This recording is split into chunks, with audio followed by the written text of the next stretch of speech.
오늘의 말씀 한글 성경은 요한복음 1장 14절 제가 읽겠습니다.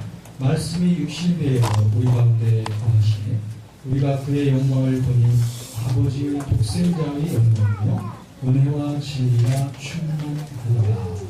아멘. 오늘의 제목은 왜 하나님께서 인간이 되셨는가 라고 하는 제목입니다.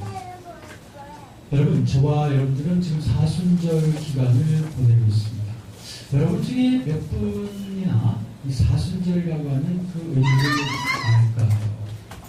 아마도 많지 않은 분들이 이 사순절의 의미를 아시는 분들은 별로 많지 않는다고 생각해요.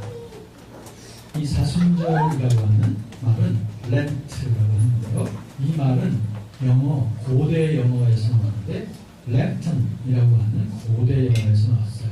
그런데 그 뜻이 뭐냐면 봄날, 봄이라고 하는 즉 1년 4계절 중에 봄날을 의미하는 것이라고 합니다.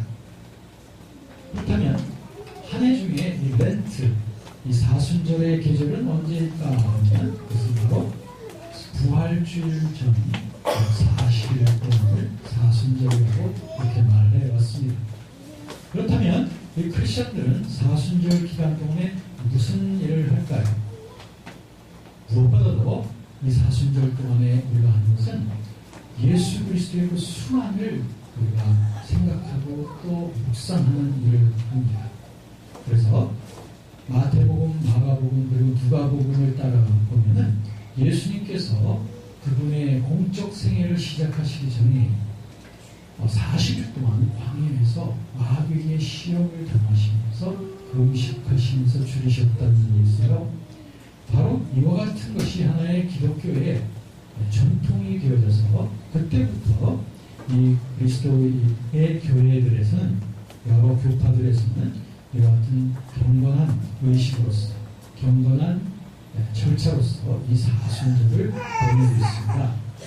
그런데 부활주일 전에 40일이라고 하다 보니까 주일날을 빼고 그러다 보니까 6주간 정도에 걸쳐서 40일을 하게 됩니다. 이와 같은 전통이 언제부터 생겼냐면 약 12세기 정도부터 생겼고요. 그때부터 오늘날까지 이런 전통이 계속되어져 왔습니다. 그러면 이와 같은 전통이 계속적으로 우리에게서 지켜지는 그 이유가 무엇이냐 하면 부활주의를 영광스럽게 맞기 전에 먼저 신자들이 자신의 죄를 회개하고 참회도 하고 자기 부인의 그런 삶을 살다가 영광스러운 부활을 맞기 위해서다. 이렇게 의미가 전해지고 있습니다. 그렇다면 우리 그리스도인으로서 저와 여러분들이 이런 전통적인 교회에 지금 참여하고 있는 것이다. 사순절이다. 그런데 우리 교회에서도 이 사순절 기간 동안에 아주 특별하게 아주 대표적으로 하는 하나의 의식이 있는데 그것이 무엇이냐 하면 특세라고 하죠. 특별 새벽 기도라고 합니다. 사실상 오늘날 우리들의 현대인들의 삶이란 매우 우리를 피곤하게 만들기도 쉽고 많은 짐들이 있는 것은 사실이지만 그럼에도 불구하고 수백 명의 사람들이 아침마다 새벽마다 이 특세에 나와서 예수님의 그 고난을 생각하면서 기도하는 모습을 보게 됩니다. 이렇게 아주 대단히 특별한 이 계절에 저는 여러분들과 함께 이 사순절의 기간이 우리에게 주는 아주 심오한 교훈에 대해서 좀 계속해서 좀 묵상을 해보려고 합니다. 적어도 한 3번 정도에 걸친 그 주제에 걸쳐서 사순절을 살펴보려고 하는데요.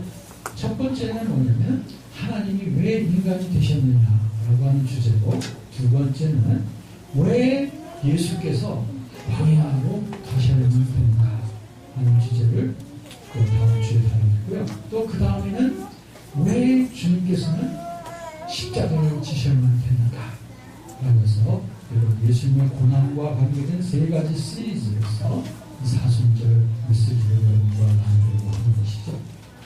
오늘은 그 첫 번째 토픽, 첫 번째 주제로서 왜 하나님께서 인간이 되셔야만 했는가? 라고 하는 이 질문에 대한 답변을 생각해 보겠습니다. 이 주제를 다룬다는 것이 정말 말처럼 그렇게 쉬운 일이 아닌 건 사실입니다. 그렇지만 만약에 여기에 대한 이 질문에 대한 답변을 우리가 확실하게 붙잡지 못하면 그러면 우리는 사순절의 진정한 의미도 우리가 놓치기 쉽다. 이렇게 생각되기 때문에 매우 중요하죠. 자, 그럼 하나님이 왜 인간이 되셔야만 하는가?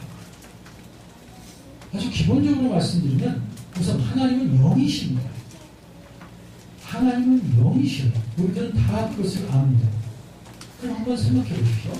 만약 하나님께서 그분의 그 본성에 있어서 오직 영이시기만 한다면, 영 자체만이라면 그분은 우리들이 당하고 있는, 인간들이 당하는 모든 연약성이나 그리고 시련이나 그 고통들을 이해할 수 없을 거예요.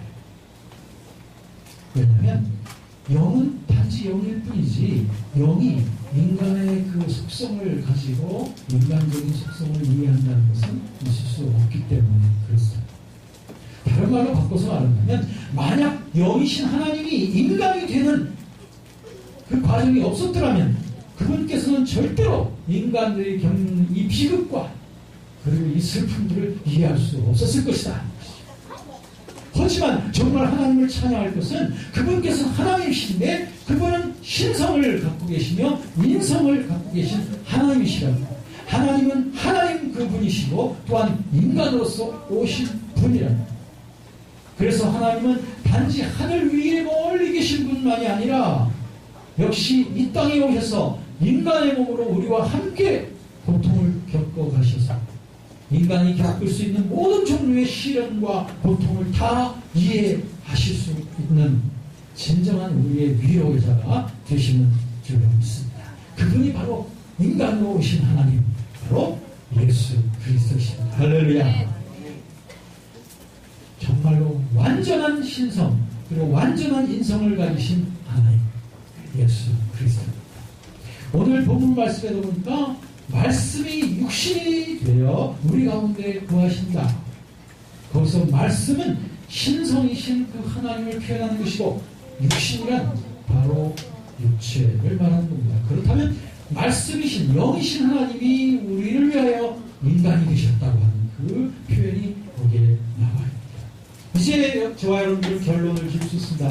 어째서 하나님이 인간이 되셔야만 했는가? 왜 어째서 하나님께서 하늘을 떠나서 이 낮고 천한 이곳에 오셔야만 됐는가? 어째서 하나님께서 우리 죄 많은, 고난 많은, 질병 많은 인간의 모습을 가져야만 하십니까? 이제 우리는 이해합니다. 그래서 우리를 사랑하신 그 하나님께서 우리의 모든 고난을 겪어보시고 우리의 모든 슬픔도 같이 당하시면서 우리를 참으로 위로하실 수 있는 어떤 인간이 당하는 어떤 종류의 어려움 속에서도 우리를 참으로 도우실 수 있는 분이 되시기 위하여 그분은 인간이 되신 줄로 믿습니다. 아멘. 이렇게 좋으신 하나님 찬양합니다. 감사합니다. 왜냐하면 하나님은 인간이 되셨고 인간 되신 하나님 다시 또 하늘로 올리셔서 결국 하나님은 하늘과 땅의 모든 것을 다 이해하시고 경험하시고 참으로 우리를 도와주시는 참으로 우리를 가장 진리 가운데로 이끌어가시는 그분이 되신 것이죠. 여러분, 저와 여러분은 예수 그리스도를 따라가는 제자들 아닙니까? 마치 예수께서 하나님이 그 하늘 보좌의 영화로움을 떠나셔서 이 낮고 천한 이곳에 오시어 우리들의 친구가 되어주셨던 것처럼 우리도 역시 우리 주변을 둘러보십시오. 낮은 자들, 눌린 자들, 아픈 자들, 괴로운 자들 그들에게 우리도 예수님의 모습처럼 낮아져서 그들을 찾아갑시다. 그리고 그들의 친구가 됩시다. 그리고 그들을 주님께로 이끌어 드릴 수 있는 그런 인도자들이 되어지기를 원합니다. 그들로 하여금 주님의 사랑을 알게 하십시다. 그들로 하여금 주님의 위로를 경험하게 하십시다. 그들로 하여금 그 모든 상처와 시련이 주님의 만져주심으로 말미암아 치유받을 수 있는 그런 행복한 자리에 들어갈 수 있도록 안내자들이 되어지기를 원합니다. 이 교회의 아주 매우 특별한 이 계절에 이같이 주님께로 한없이 많은 피곤한 자들이 돌아오는 그 놀라운